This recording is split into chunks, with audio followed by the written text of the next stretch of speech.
Allez, on est reparti. 3, 4, allez.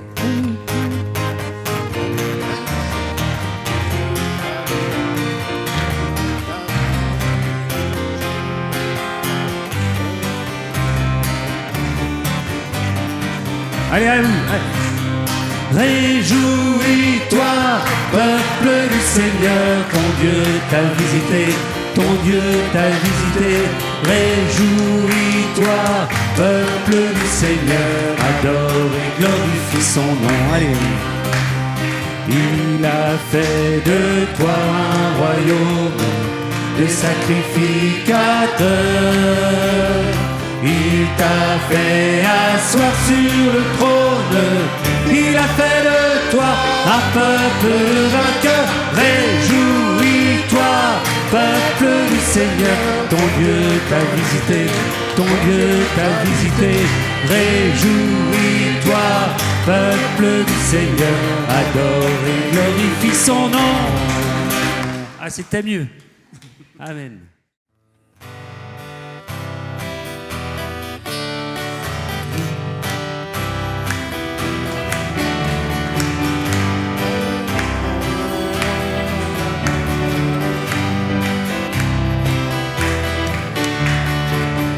J'abandonne mes tristesses, j'abandonne ma honte, je les laisse tomber pour la joie du Seigneur.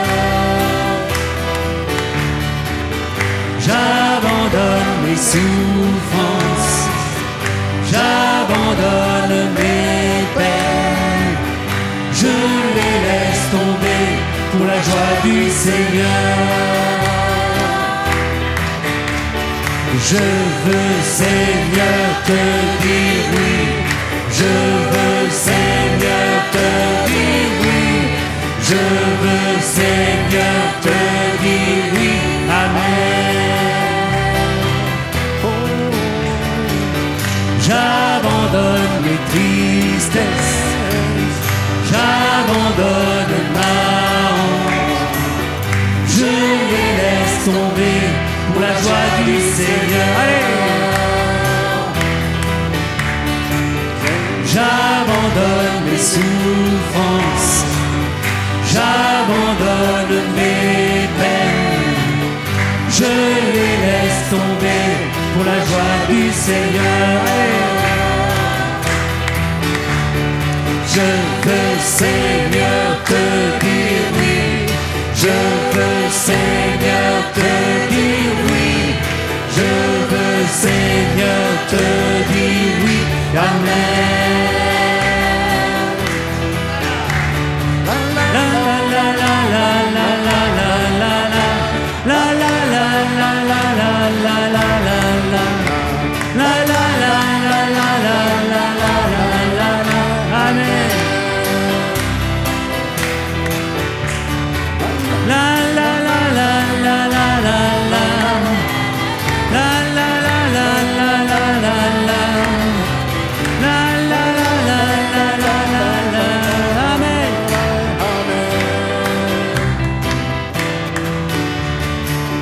J'abandonne mes tristesses, j'abandonne ma honte, je les laisse tomber pour la joie du Seigneur. J'abandonne mes souffrances, j'abandonne mes peines, je les laisse tomber pour la joie du Seigneur. Je veux, Seigneur, te dire oui. Je veux, Seigneur, te dire oui. Je veux, Seigneur, te dire oui. Amen. Allez encore. Je veux, Seigneur, te dire oui. Je veux, Seigneur, te dire oui. Je veux, Seigneur, te dire oui. Amen.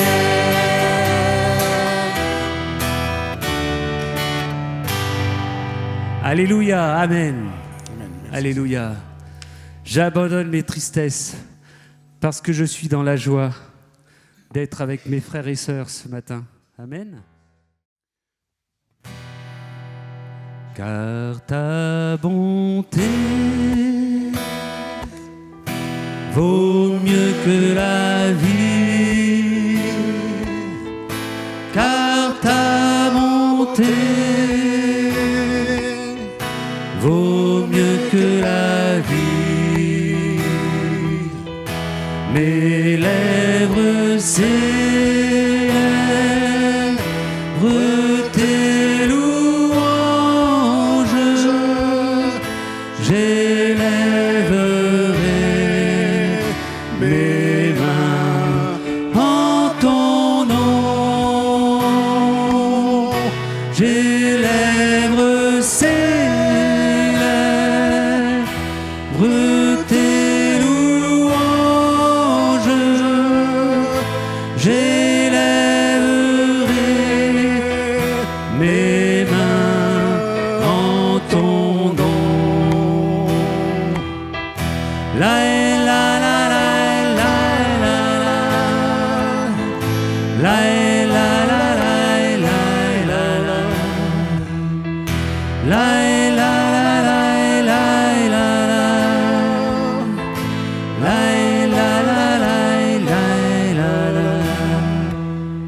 car ta bonté vaut mieux que la vie, car ta bonté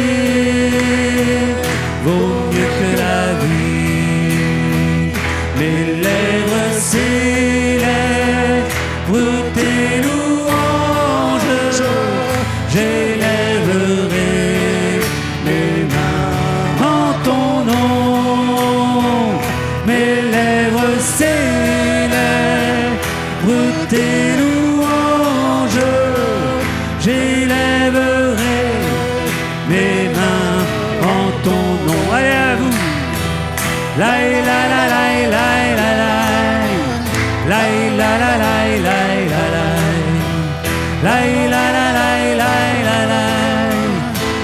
la la la la la la.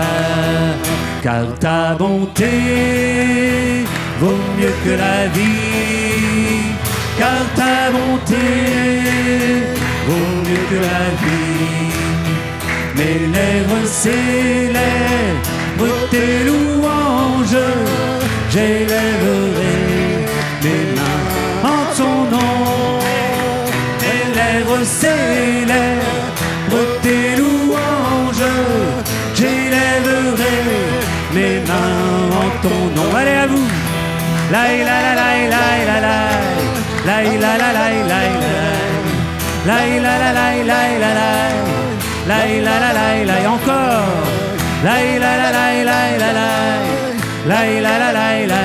la la la. Amen.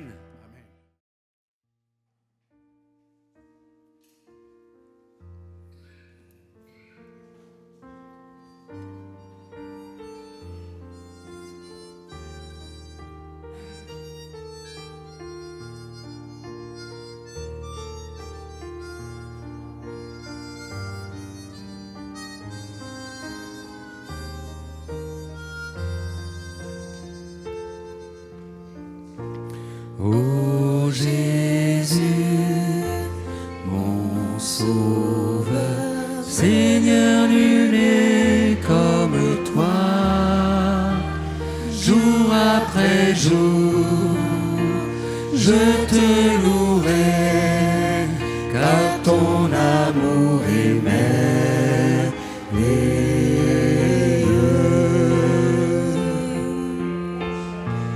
Mon abri, mon refuge, mon réconfort, mon rocher, tout ce qui vit, ce que je suis, ne cesse de t'adorer. Chante au Seigneur, crie de joie, terre entière, gloire, la puissance et l'honneur. Les mots s'inclinent et les flots rugissent à l'écho de ton nom. Je vois tes œuvres et mon cœur crie de joie. Je t'aimerai, je tiendrai par la foi. Rien ne pourrait égaler tes promesses pour moi. Chante au Seigneur. Chante au Seigneur, crie de joie, terre entière. À Dieu la gloire, la puissance et l'honneur. Les monts s'inclinent et les flots rugissent à l'écho de ton nom.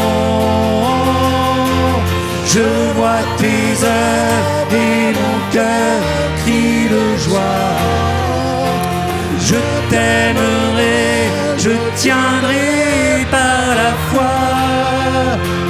Rien ne pourrait égaler tes promesses. Non, rien ne pourrait égaler tes promesses. Non, rien ne pourrait égaler tes promesses pour moi. Ô Jésus, ô Jésus, mon Sauveur, Seigneur, nul n'est comme toi. Jour après jour, je te louerai, car ton amour est merveilleux.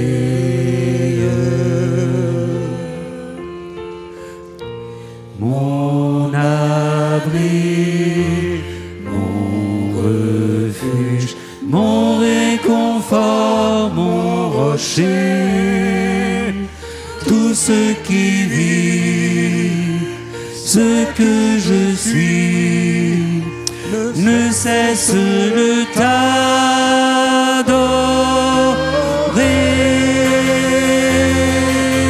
Chante au Seigneur, crie de joie, terre entière. À Dieu la gloire, la puissance et l'honneur. Les mots s'inclinent et les flots rugissent à l'écho de ton nom. Je vois tes œuvres et mon cœur crie de joie. Je t'aimerai, je tiendrai par la foi.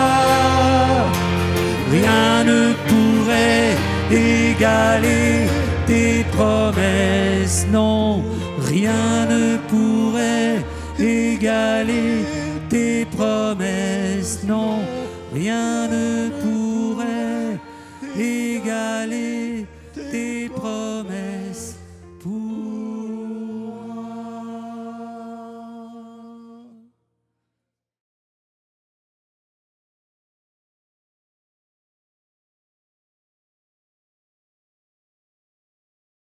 Voilà, bonjour à tous. Vous allez bien ?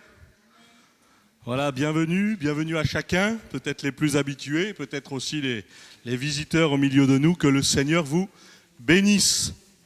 Voilà, nous voulons compter sur le Seigneur pour aller plus loin. Lorsque je réfléchissais à ce que je voulais vous apporter, il y a un mot qui m'est venu à l'esprit, c'est le mot salut.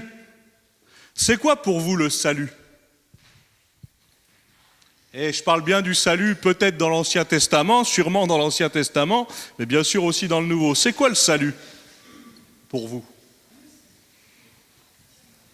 Je vous donnerai une définition, c'est pas la mienne, c'est celle du dictionnaire, mais c'est quoi le salut, à votre avis ? Vous n'osez pas me répondre, c'est ça ? Sauvetage. Vas-y, Roselyne, je t'ai pas entendu, excuse-moi. Est-ce que être rendu juste? Oui, tout à fait. Encore une fois, hein, c'est pas moi qui vais décider si c'est juste ou pas, hein, c'est simplement vos réflexions. Le salut, non, c'est un nom masculin. D'abord, le dictionnaire nous parle de préservation de la vie. Et il donne comme exemple, les passagers n'ont dû leur salut qu'à leur ceinture de sécurité. Elle donne aussi cette deuxième définition, et ça nous concerne directement, le bonheur éternel, le salut de l'âme. Je ne sais pas si je vous l'ai déjà raconté, cette histoire, mais c'est l'histoire d'un homme, un pasteur. Il organise quelques jours d'évangélisation, il invite les uns et les autres à venir, comme on peut le faire régulièrement. Et puis, pendant une des soirées, il va voir une jeune fille, il pose la main sur son épaule, il la salue, et il lui dit « Comment va ton âme ?» Et cette jeune fille, de s'écrouler en sanglots, parce qu'elle se rendait compte que elle qui voulait paraître inconnue, elle qui voulait pas du tout se montrer, elle qui ne voulait pas du tout finalement raconter sa vie, Dieu était en train de parler à son âme. Parce qu'en fait, son âme n'allait pas bien. Elle le savait. Le salut. Est-ce que le salut, c'est juste ce moment où j'entends parler du Seigneur, où j'accepte ce que le Seigneur a fait, et puis je rentre dans la famille de Dieu? Le salut, c'est le secours. Le secours qui ne se trouve qu'en Dieu. Et puis le salut, c'est aussi, c'est ce que nous allons partager ce matin, le rocher. Ce rocher qui nous soutient, ce rocher qui nous permet d'être au-dessus de la tempête, qui nous permet d'éviter de couler. Et on va prendre quelques exemples dans la parole de Dieu, il y en a plein, des exemples positifs, des exemples aussi négatifs, c'est important d'avoir les deux. Pourquoi? Parce que certains ont oublié le rocher de leur salut. Certains ont délaissé le rocher du salut. Ils ont goûté, mais ensuite, ils ont abandonné. Prenez par exemple, dans cette première lecture, Deutéronome, chapitre 32. Je voudrais vous encourager, j'ai que 7 pages de notes, donc ça devrait aller assez vite. Vous avez de la chance, c'est que des textes bibliques, vous allez être bénis, normalement. Deutéronome 32, et le verset 15.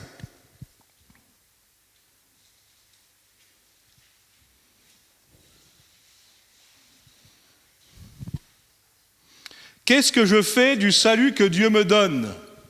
Qu'est-ce que je fais du salut que Dieu me propose? Il est à ma portée, il est à la portée de chacun, puisque en Jésus, nous avons accès au salut. Mais dès le Deutéronome, nous voyons, Deutéronome 32, verset 15, Israël est devenu gras, il a regimbé, tu es devenu gras, épais et replet, il a abandonné Dieu, son créateur, il a méprisé le rocher de son salut.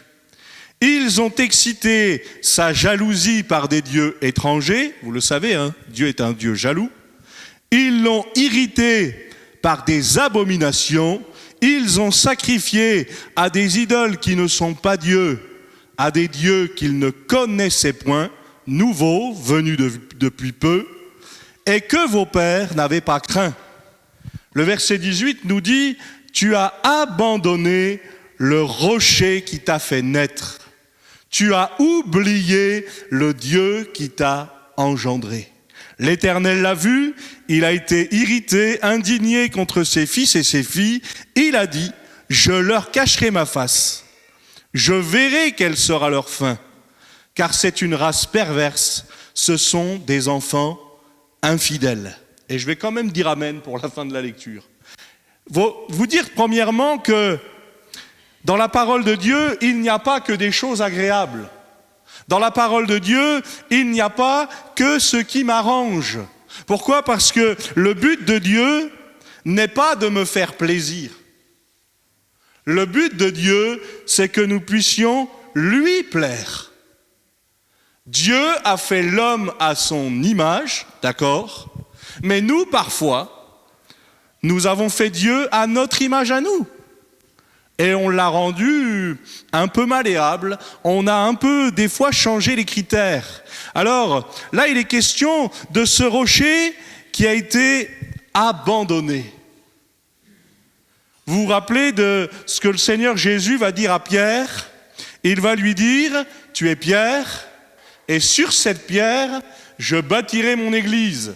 Alors pour ceux qui ne connaissent pas la parole de Dieu, moi ils me l'ont cité tellement souvent, puisque je m'appelle Pierre, mais ils ont oublié que le sens du mot Pierre n'est pas le même. Tu es Pierre, tu es Céphas, et Pierre ça veut dire quoi ? Ça veut dire caillou, ou plus exactement petit caillou. Caillou sans importance, si vous me permettez de le dire comme ça. Je te dis que tu es Pierre, ce petit caillou, mais que sur cette pierre, et là il ne parle plus de Pierre, celui qui deviendra l'apôtre, mais il parle de Christ, la pierre angulaire, celui qui est sûr et solide, je bâtirai mon église. Rappelons-nous une chose, c'est que Dieu va toujours bâtir son église. Oui, il y a des tempêtes, oui, il y a des naufrages, oui, il y a des chutes, il y a des souffrances. Qui ici n'a jamais connu la souffrance ? Prépare-toi, ça va arriver. Quelle est la première chose qu'on fait à un bébé ? Je ne sais pas si on le fait encore aujourd'hui, mais en tout cas, moi, à mon époque, on le faisait et on l'a fait pendant longtemps. Quand il naît, on doit se débrouiller pour qu'il pleure. Et en général, on lui met un petit coup pour qu'il pleure. Pourquoi ? Parce que c'est signe de vie. Tant que je souffre, permettez-moi de le dire comme ça, je suis en vie. Mais je peux dire aussi, Seigneur, toi qui es le rocher, toi qui es mon surabri et mon surappui, je peux toujours compter sur toi. Vous êtes d'accord avec ça ? Est-ce qu'on peut toujours compter sur le Seigneur ? Si je vous avais demandé, est-ce qu'on peut toujours compter sur nous-mêmes ? La réponse est non. Mais lui, oui. Parce que quoi qu'il arrive, et peu importe les temps qui passent, puisque le texte que nous avons lu se trouve dans le Deutéronome, au tout début de la parole de Dieu, eh bien le rocher, il demeure. Et moi, je dois rester accroché au rocher. Il y a des tentations, il y a des luttes, il y a des souffrances. Parfois même, j'ai remplacé ce rocher. Parfois même, je suis allé chercher ailleurs un autre rocher. Mais il n'a jamais été aussi sûr et solide que Christ. Pourquoi ? Parce que ce que Dieu dit, il le fait. Et lui, il le fait durer. Tu as oublié, le texte nous dit, le Dieu qui t'a engendré. Celui qui t'a fait naître. Et ça peut nous arriver, hein. Je vous le disais dernièrement, mais même les parents de Jésus l'ont oublié. Ils pensaient que Jésus était parmi la famille, mais vous savez, je voudrais dire quelque chose ce matin. Dieu ne veut pas simplement être le Dieu de ton père, le Dieu de ta mère, le Dieu de ta sœur ou le Dieu de ta fille. Il veut être ton Dieu. Parce que ce n'est pas parce que j'ai des gens dans mon entourage qui connaissent le Seigneur que ça fait de moi quelqu'un de sauvé. Ça me donne un accès. Mais tant que moi, je n'ai pas décidé d'aller vers ce rocher et de rester attaché au rocher, point de salut pour moi. Le rocher, c'est celui qui dure. C'est celui qui est sûr et solide. Il n'y en a pas qu'un seul des rochers. Mais ils n'ont pas tous la même caractéristique. Il y a des rochers qui ne sont pas solides. Il y a des rochers qui nous mènent à la mort. Mais là, nous lisons ensemble des textes qui nous parlent de ce rocher qui sauve, ce rocher qui délivre. Est-ce que tu as conscience de peut-être ta proximité avec ce rocher ou de ton éloignement ? Est-ce que tu t'approches du rocher uniquement quand tu en as besoin Et comprenez bien, hein, l'image du rocher, c'est l'image du salut. C'est là que je peux m'appuyer, c'est là que je peux m'approcher. Ou alors, est-ce que je suis continuellement auprès du rocher? Quelle est l'importance que je donne au salut? Et puis peut-être, parlons-nous du rocher à ceux et celles qui nous entourent. Parlons-nous de Christ qui est venu pour nous sauver, encore à ceux et celles qui nous entourent. Si l'Éternel t'a fait du bien, partage-le. Si l'Éternel t'a secouru, partage-le. Si l'Éternel t'a guéri, partage-le. Pourquoi? Parce qu'il ne l'a pas fait que pour nous. Il veut le faire pour chacun d'entre nous. Il est ce rocher sûr et solide, ce sûr abri. 2 Samuel 22. J'ai dit qu'on allait faire plusieurs lectures. Encore une fois, je n'ai pas la prétention de vous apprendre grand-chose ce matin, peut-être simplement des rappels, mais de se dire où j'en suis par rapport au salut, où j'en suis par rapport à ce rocher. Est-ce que j'ai abandonné? Est-ce que je me suis éloigné? Est-ce que j'ai ralenti dans ma course? 2 Samuel 22, verset 26.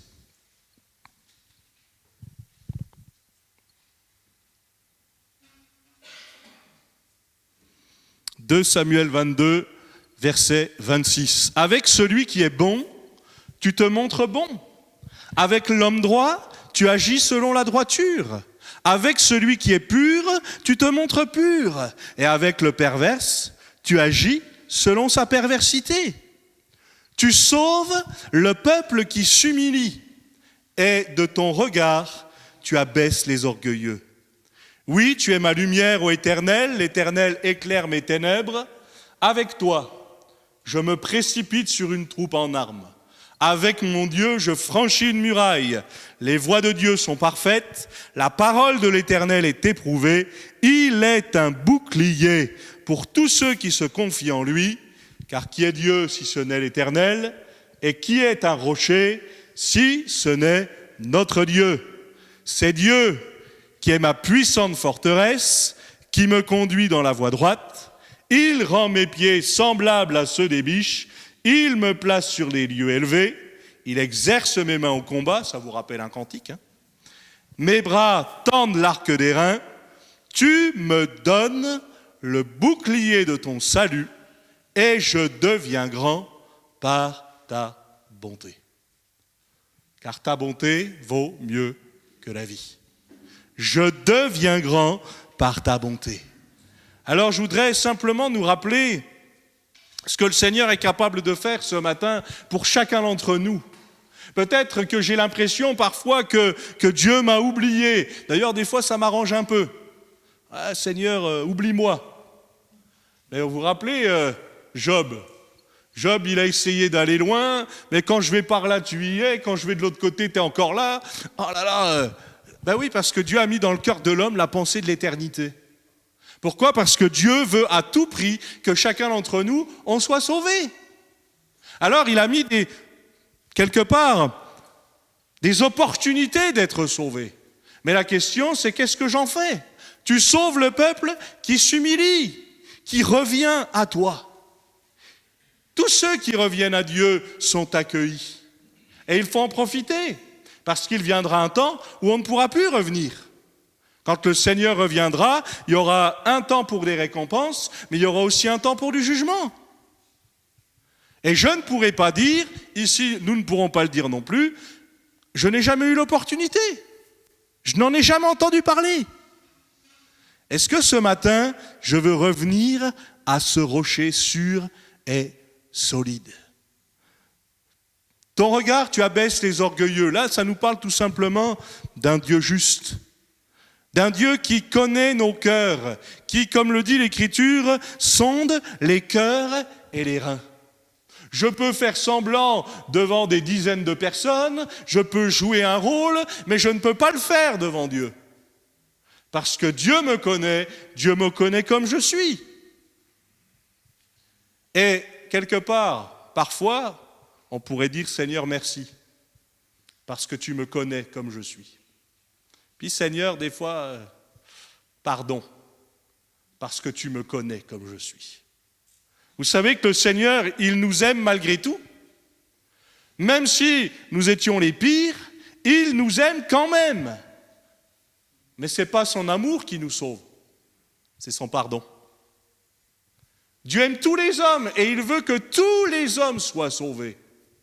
Mais tous ne seront pas sauvés. Seuls celles et ceux qui auront choisi Christ comme Seigneur et Maître. Alors dans ce passage, eh bien, on voit ce que l'Éternel est capable de faire, ce que Dieu est capable de faire. L'Éternel éclaire mes ténèbres. On a peut-être besoin de ça, peut-être quelqu'un a besoin de ce miracle dans sa vie aujourd'hui. Seigneur, éclaire mon chemin. Seigneur, montre-moi où j'en suis. Afin que je sois dans la bonne voie, afin que si je me suis égaré, eh bien, je reprenne un bon chemin. Parce que souvent, on a besoin de faire ce pas-là. Vous savez, c'est comme le principe du GPS. Quand vous programmez la destination, vous pouvez changer de tour et de détour, vous pouvez changer de direction et ne pas l'écouter. Lui, son but, c'est de vous amener à destination, selon les critères que vous avez pris. Moi, je me rappelle, je vous l'ai déjà raconté, Alain était avec moi, on allait dans un endroit avec Alain, avec Pascal, avec Didier, comme on en a l'habitude quand on se voit en convention. Et puis, à un moment donné, on programme le GPS. Et puis, ça nous est arrivé qu'une fois, mais le GPS, à un moment donné, annonce « Vous êtes nulle part ». Bon, on le croyait parce qu'on était dans les bois complètement paumés. On cherchait une route qu'on a fini par trouver. Mais quand le Seigneur est notre rocher, quand le Seigneur illumine les yeux de notre cœur, quand le Seigneur veut nous conduire, est-ce que je suis ce qu'il me dit? Est-ce que ça a été dur pour toi d'être ici ce matin? On pourrait parler de fatigue, on pourrait parler de souffrance, de douleur, et ça peut être le cas, mais est-ce que c'est dur pour toi d'être dans la présence de tes frères et de tes sœurs, d'être à l'église? Est-ce que c'est dur pour toi de lire la Bible? Est-ce que c'est dur pour toi de prier? Ça peut arriver, c'est pas un jugement là, c'est normal, ça fait partie de la vie. Mais combien d'hommes, de femmes, moi le premier, parfois j'avais pas envie d'eux, je suis allé dans la présence de mes frères et de mes sœurs à l'église, et combien je me suis fait du bien. Et je suis reparti mieux que ce que j'étais arrivé. Pourquoi? Parce que le Seigneur me connaît. Il sait ce que je suis en train de traverser.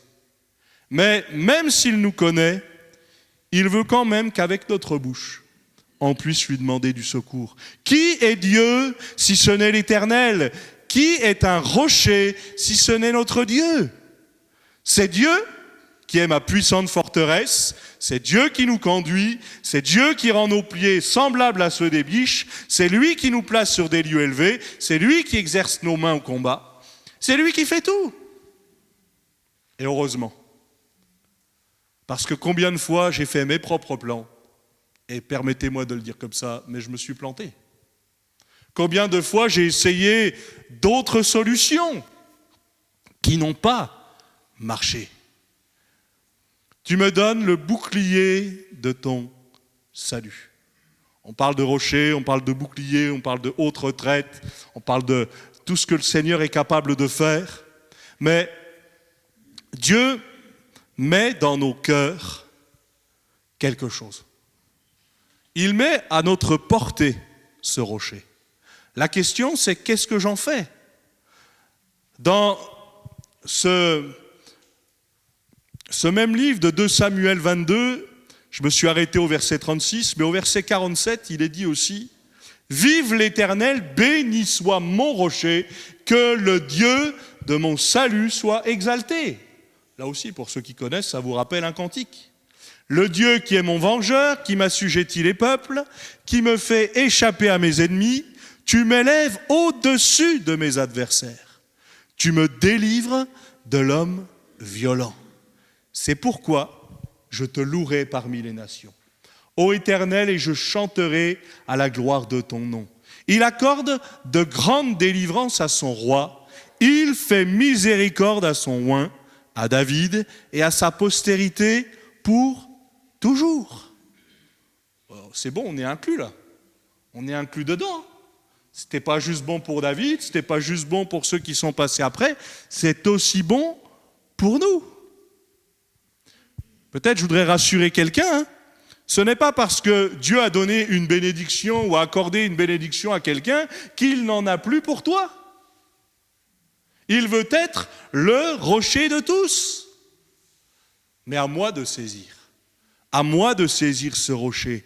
Le psaume 18, verset 47 nous donne simplement, je vous lis juste ce verset. « Vive l'Éternel et béni soit mon rocher.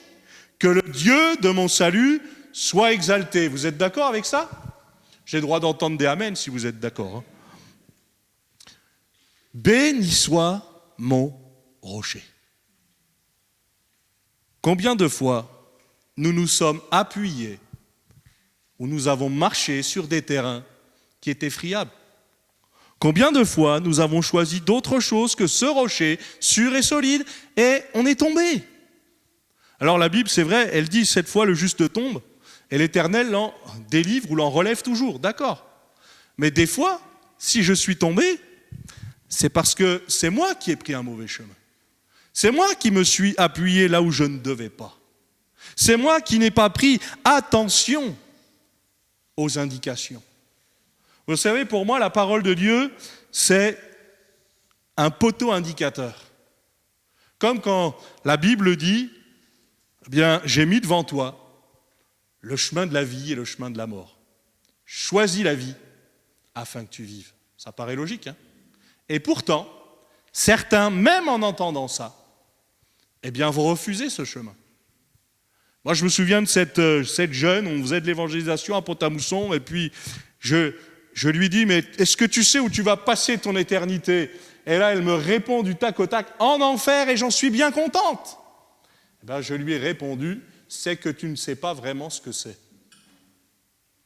Parce que combien peuvent jouer avec certaines choses tant qu'ils n'ont pas vraiment vu ou vécu les choses? Combien on peut être dédaigneux par rapport à certaines choses? Moi, je me souviens de cet homme qui, quand je lui parlais du Seigneur, il me dit « Ah, surtout pas ça !» Et puis alors, j'ai cherché un peu à comprendre et j'ai vite compris que lui, dans sa jeunesse, il avait été en contact avec l'Évangile, mais pas de la bonne manière. Il avait été abusé, désabusé, il avait vécu une vie terrible à cause de ça. Alors je comprenais tout à fait que quand je lui reparlais de ça, il réagisse d'une manière virulente. Et parfois ça peut arriver qu'on nous ait présenté la chose de la mauvaise manière. Je veux simplement ce matin nous rappeler que ce rocher sûr et solide, il est aussi pour chacun d'entre nous. Il est toujours là. Mais la question c'est, qu'est-ce que j'en fais ? Psaume 31, verset 3. Vous pouvez le prendre avec moi si vous voulez. Psaume 31, verset 3.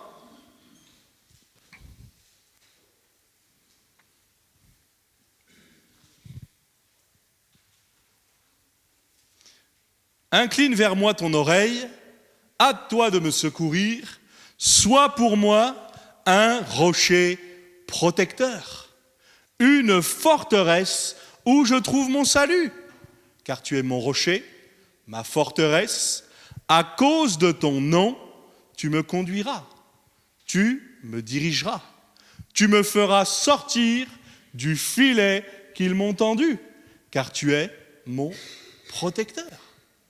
Alors je voudrais donner peut-être 2 notions. Il y a des filets dans lesquels on s'est mis tout seul. Je pense à ce texte de l'Écriture qui nous dit que le péché nous enveloppe si facilement. Et des fois, c'est moi qui l'enveloppe si facilement. Je n'ai pas besoin simplement de choses, des fois c'est moi qui vais le chercher. Mais il est aussi question de, parfois, des pièges qui sont tendus. Parfois des choses que je ne cherchais pas, je cherchais à être dans la fidélité de Dieu, je cherchais à lui plaire. Et puis certains, ça ne leur plaisait pas que je fasse ça.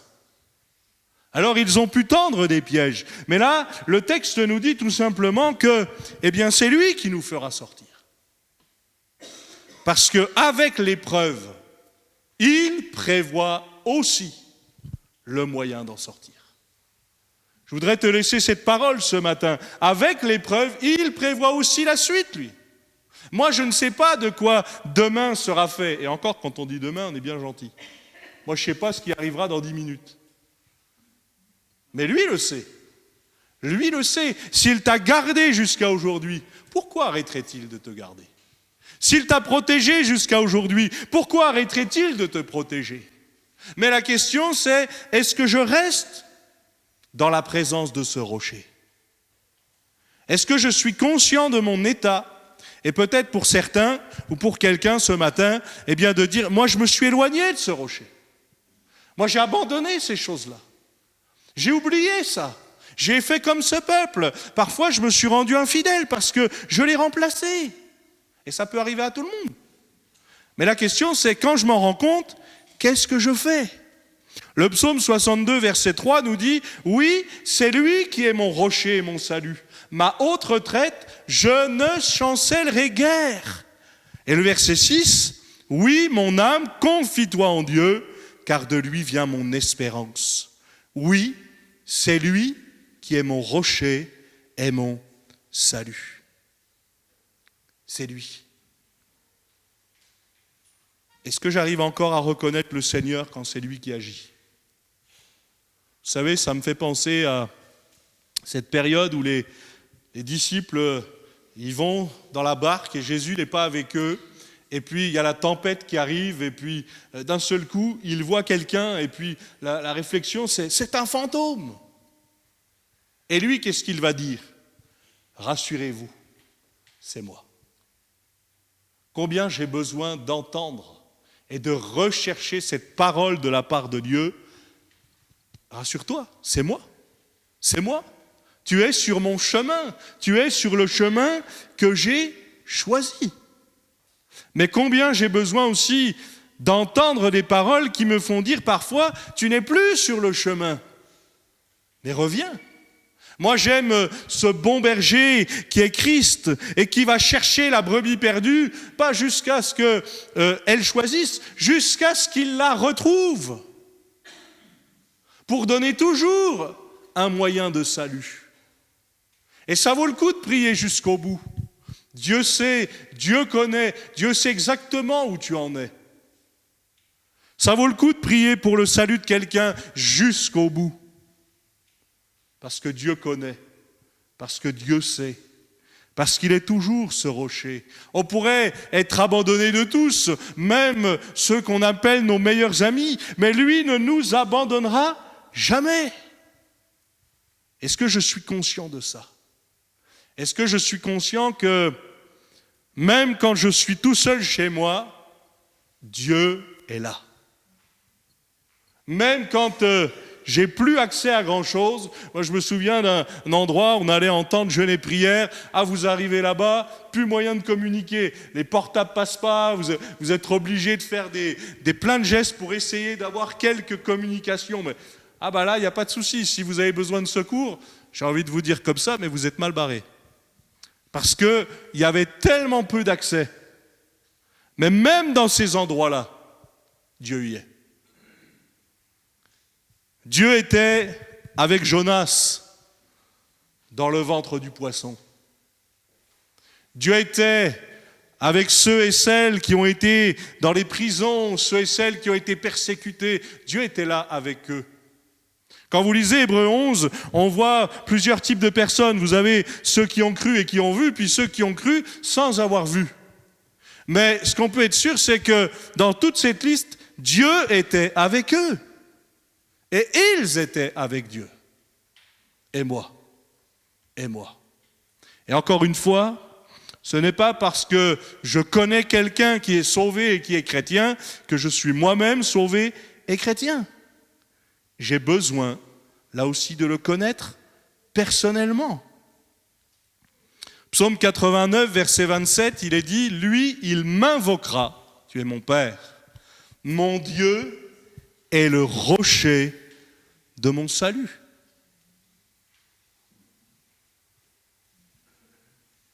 Encore dire une parole pour quelqu'un ce matin, sans doute. Cette parole qui a été prononcée à Jonas, alors qu'il se cache au fond de la cale et puis qu'il y a la tempête qu'elle a, et on lui donne ce conseil. Mais lève-toi et invoque ton Dieu. Toi qui connais celui qui est capable de sauver, toi qui connais celui qui est capable de délivrer, n'oublie pas de l'invoquer. N'oublie pas de lui demander conseil. Parce que tous ceux qui étaient là, ils essayaient d'invoquer leur propre Dieu. Et Jonas, qui connaissait le vrai Dieu, il se cachait. Est-ce que je suis comme ça?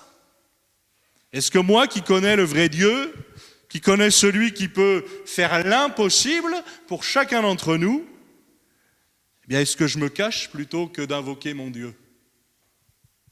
Peut-être que j'ai besoin de retrouver cet abri sûr et solide. Peut-être que j'ai besoin de retrouver cette intimité avec ce rocher.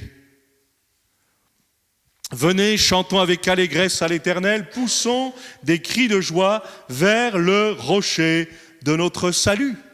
Allons devant de lui avec des louanges, faisons retentir des cantiques en son honneur, car l'Éternel est un grand Dieu, il est un grand roi au-dessus de tous les dieux. Là aussi, on le chante souvent, car l'Éternel est un grand Dieu. C'est le seul capable de te sauver. Mais parfois, même quand je le sais, je ne m'en sers pas. Parfois, j'ai à ma portée la solution et je ne l'utilise pas. Dieu nous a laissé sa parole. Dieu nous a laissé la prière. Dieu nous a laissé l'Église. Dieu nous a laissé les frères et sœurs. Il est capable de nous parler. La Bible dit, il parle tantôt d'une manière, tantôt d'une autre. Et la suite nous dit, l'homme n'y prend point garde. Peut-être quelqu'un vit de cette manière-là. Seigneur, parle-moi. Et quand le Seigneur le fait, il répond, ah non, pas ça. Seigneur, parle-moi comme moi je veux. Mais à partir du moment où vous dites ça, ça ne marche pas. Parce que notre Dieu, lui, il a quelque chose en réserve pour chacun. Mais la question, c'est, qu'est-ce que j'en fais? Qu'est-ce que je vais faire de ce que Dieu a pour ma vie? J'ai commencé avec cette parole, et je voudrais aussi vous partager ça dans Ésaïe chapitre 17. On va lire ensemble si vous voulez bien. Ésaïe chapitre 17, le premier verset. Oracle sur Damas. Voici, Damas ne sera plus une ville. Elle ne sera qu'un monceau de ruines. Les villes d'Aroër seront abandonnées, elles sont livrées aux troupeaux. Ils s'y couchent et personne ne les effraie. C'en est fait de la forteresse d'Éphraïm, du royaume de Damas et du reste de la Syrie. Il en sera comme de la gloire des enfants d'Israël, dit l'Éternel des armées. En ce jour, je suis au verset 4, la gloire de Jacob sera affaiblie et la graisse de sa chair s'évanouira. Ça nous rappelle le premier verset qu'on a partagé ensemble. Il en sera comme quand le moissonneur récolte les blés et que son bras coupe les épis, comme quand on ramasse les épis dans la vallée de Réphaïm. Il en restera un grappillage, comme quand on secoue l'olivier. 2, 3 olives au haut de la cime, 4, 5 dans ses branches à fruits, dit l'Éternel, le Dieu d'Israël. En ces jours, l'homme regardera vers son Créateur. Ses yeux se tourneront vers le sein d'Israël. Il ne regardera plus vers les autels, ouvrage de ses mains. Il ne contemplera plus ce que ses doigts ont fabriqué, les idoles d'Astarté et les statues du soleil. En ce jour, ces villes fortes seront comme des débris dans la forêt et sur la cime des montagnes, abandonnées devant les enfants d'Israël, et ce sera un désert, car tu as oublié le Dieu de ton salut. Tu ne t'es pas souvenu du rocher de ton refuge. Le constat, il est terrible, parce qu'en fait, là, nous avons des gens qui connaissent la grâce, qui ont même goûté à la grâce, mais qui petit à petit ont délaissé cette grâce, ont remplacé cette grâce par tout un tas de choses. J'ai besoin chaque jour de faire le bilan dans ma vie en disant « Mais Seigneur, aide-moi à veiller à ce que tu ne sois pas remplacé. » Enfin, c'est que ma prière à moi ou vous avez besoin de la faire aussi? Moi, j'ai besoin de la faire régulièrement parce que on n'est pas à l'abri de remplacer le Seigneur par tellement d'autres choses. Et en plus, même des fois, ça peut nous arriver de dire hey, « Seigneur, en plus, tu me comprends. Tu sais pourquoi je fais ça. J'ai mes raisons, et mes raisons sont justes. Mais Dieu, il sonde les cœurs et les reins. Dieu, il nous demande de revenir à lui sans cesse. Pas simplement dans l'Ancien Testament, dans le Nouveau aussi, pas simplement sous la loi, mais aussi sous la grâce. Et le même constat peut nous arriver. Tu as oublié le Dieu de ton salut. Tu ne t'es pas souvenu du rocher. Partagez aussi ce texte, toujours dans Ésaïe, chapitre 26, versets 3 et 4, vous connaissez sans doute. À celui qui est ferme dans ses sentiments, tu assures la paix. Tu assures la paix parce qu'il se confie en toi. Confiez-vous en l'Éternel à perpétuité, car l'Éternel est le rocher des siècles. Je voudrais terminer mon message ce matin avec ce passage. L'Éternel qui est le rocher des siècles. Combien de rochers, frères et sœurs, sur lesquels on a pu s'appuyer et qui aujourd'hui ont totalement disparu? Combien de rochers, on peut parler de la philosophie, on peut parler de tellement de grands hommes, de grands royaumes, où on se dira, mais jamais de fin pour ces royaumes, et aujourd'hui sont des ruines. Mais là, nous parlons de ce rocher qui est sûr et solide, et qui, alors que tout vacille, et c'est le cas pour notre monde, lui demeure ferme. Pourquoi ? Parce que c'est Dieu. C'est Dieu qui garde. C'est Dieu qui protège. Tu peux peut-être dire, oui, je suis chahuté, je suis brinque-ballé, je sais plus trop où j'en suis, mais tu peux demeurer solide si tu es dans ce rocher. Si tu es auprès de ce rocher et si tu t'appuies sur ce rocher des siècles. Parce que le temps passe, oui, mais la parole de Dieu demeure. Tout finira par passer, mais la parole de Dieu va demeurer. À nous de demeurer dans sa parole. Et je termine en disant que nous avons parfois fait confiance à d'autres paroles que la parole de Dieu. Nous avons même fait dire à la parole de Dieu ce qu'elle ne disait pas.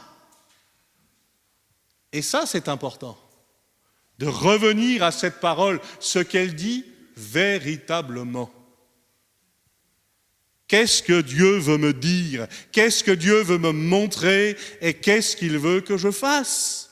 Parce que si je suis dans ses plans, les plans vont réussir. Ce ne sera pas des plans forcément faciles. Il va dire à l'apôtre Paul, je lui montrerai tout ce qu'il doit souffrir. Bon, je ne sais pas si on aurait voulu ce plan-là, mais ça a été le cas pour l'apôtre Paul. Vous aurez des tribulations, mais prenez courage, j'ai vaincu le monde. Qu'est-ce que le Seigneur me demande de faire aujourd'hui et que je remets sans cesse à demain? Qu'est-ce que le Seigneur me demande de faire dans ces temps, dans les temps dans lesquels nous sommes et que je dis encore plus tard? Et peut-être que tu peux encore dire plus tard, mais que dans quelque temps tu pourras dire trop tard. Le Seigneur est en train peut-être c'est certain, déjà de préparer son retour, il revient bientôt. Et ça, c'est notre espérance. Mais où j'en suis par rapport à ce salut? Où j'en suis par rapport à ce rocher? Alors, dans quelque temps, dans la suite, on entendra parler d'autres textes concernant le salut. Il n'y a pas que le rocher, il y en a plein. Mais peut-être ce matin, de dire quelle est ma position par rapport à ce rocher? Est-ce que je suis encore assez près du rocher pour être secouru? Vous savez, on peut prendre l'exemple facile, Tiens, vous avez cette bouée de sauvetage qui est là, et puis vous, au début, vous êtes à côté, alors ça va. Puis au fur et à mesure du temps, on ne se rend pas compte, mais le vent, les circonstances de la vie, ça nous éloigne. Puis après, est-ce que j'aurai encore la force d'y retourner? Est-ce que j'aurai encore le désir d'y retourner? Est-ce que parfois, ça m'arrive dans ma tête de me dire, mais je vais m'en sortir sans? Eh bien, c'est peut-être le cas pour quelqu'un ce matin de dire, non, je n'arriverai jamais à m'en sortir sans. Il faut que je revienne auprès de ce rocher sûr et solide. Il faut que j'y reste. Il faut que je demeure auprès de ce rocher. Et puis encore une fois, c'est jour de grâce, tant que le Seigneur ne revient pas encore, eh bien saisis sa grâce, saisis la main tendue et reviens auprès de ce rocher sûr et solide, ce rocher des siècles, parce que le Seigneur t'y attend. Est-ce que vous voulez bien qu'on baisse nos têtes et ferme nos yeux quelques instants? Y a-t-il quelqu'un ce matin, très simplement, au travers de ce qui a été partagé, tu sais que tu as besoin de revenir auprès de ce rocher. Tu sais que tu as besoin de cette reconnexion avec lui. Tu sais que oui, le salut tu connais, tu as l'assurance du salut de ton âme, mais tu t'es éloigné de Dieu. Tu t'es éloigné de ce rocher. Et là, ce matin, le Seigneur est en train de parler à ton cœur en disant, mais jusqu'à quand? Est-ce que tu vas saisir le secours que le Seigneur te tend? Alors, si simplement tu es concerné par cette parole, je veux simplement t'inviter à lever ta main là où tu es. Sois libre, que le Seigneur te bénisse. Voilà, des mains se lèvent, Dieu vous connaît, Dieu sait. Y a-t-il encore plusieurs? Vous avez besoin peut-être de lever la main, faites-le simplement. Vous pouvez la lever, la baisser ensuite. Moi, je vous vois, mais c'est le Seigneur qui vous voit, c'est le plus important. Y a-t-il encore quelqu'un ce matin qui veut dire au Seigneur, mais oui, ce rocher que j'ai peut-être abandonné, je veux me reconnecter, je veux revenir. Alors que plusieurs ont déjà levé leurs mains, je fais cette dernière appel, peut-être ce dernier appel ce matin. Est-ce qu'il y a encore quelqu'un? Peut-être tu n'as pas levé ta main, peut-être tu sens que le Seigneur t'appelle à le faire. Bien simplement, librement, tu peux le faire maintenant. Et je voudrais prier pour toi. Que le Seigneur te bénisse. Seigneur, tu connais nos cœurs. Seigneur, tu connais nos vies. Tu sais parfaitement où chacun et chacune en est. Seigneur, merci de ce que tu nous tends encore et toujours une main secourable. Te prier pour ces amis qui ont levé leurs mains. Te prier, Seigneur, pour leur vie, afin qu'ils se reconnectent à toi pleinement, afin qu'ils retrouvent cette joie du salut, afin qu'ils reviennent à toi pleinement, afin qu'ils te redécouvrent, et Seigneur, qu'ils se confient à nouveau en toi. Merci de ce que personne n'est oublié de toi. Je te remercie pour les uns et les autres ce matin, présents ici. Nous voulons te prier pour ceux qui sont souffrants dans leur corps, que tu les rétablisses, que tu les restaures pleinement. Nous ne voulons pas oublier nos amis qui ne peuvent pas être avec nous parce qu'ils souffrent aussi dans leur corps. Bien, Seigneur, viens les visiter, viens les restaurer, parce que tu es toujours le même. Tu es toujours celui qui guérit. Viens, Seigneur, encore aujourd'hui. Parle à nos cœurs et que nous puissions prendre le temps de t'écouter. Merci pour ta fidélité de chaque jour. Qu'à ton seul nom soit toute la gloire. Amen. Amen. Merci pour votre attention.